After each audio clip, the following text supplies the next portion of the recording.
Kathlal medical અને doctor association દ્વારા મામલતદાર કચેરી કઠલાલ ખાતે આવેદનપત્ર આપવામાં આવ્યું। કલકત્તા મેડિકલ કોલેજમાં જુનિયર ડોક્ટર સાથે થયેલ જનદ્ય કૃત્યને લઈ સમગ્ર દેશમાં રોષ જોવા મળી રહ્યો છે અને આવું કૃત્ય કરનારને ઝડપી પાડી વહેલી તકે સજા કરવામાં આવે તેવી લાગણી સમગ્ર દેશમાં જોવા મળી રહી છે। સમગ્ર મામલે ડોક્ટરો દ્વારા એક દિવસની હડતાલનું એલાન કરવામાં આવ્યું હતું।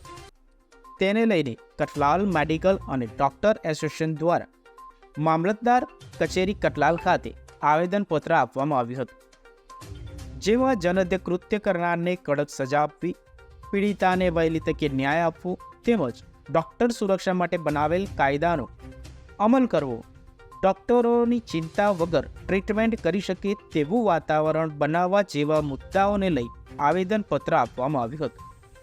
તેમજ કઠલાલ મેડિકલ અને ડોક્ટર એસોસિએશન દ્વારા એક દિવસની હડતાલ રાખી પીડિતાને ઝડપી ન્યાય અને કૃત્ય કરનારને કડકમાં કડક સજા મળે તે બાબતે રજૂઆત કરવામાં આવી હતી। વધુમાં જણાવ્યું હતું કે કઠલાલથી મકસૂદ કારીગર સાથે જોતા રહો સત્ય વિચાર ન્યૂઝ।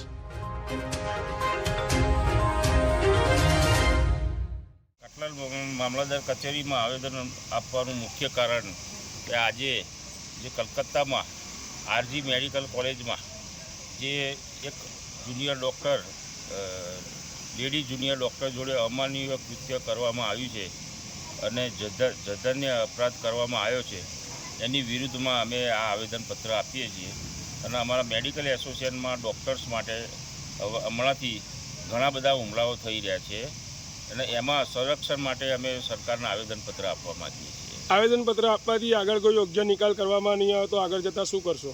વધુ આંદોલન ઉગ્ર કરવામાં આવશે અને એમાં આખા ઇન્ડિયાના મેડિકલ એસોસિએશનનો સાથ સહકાર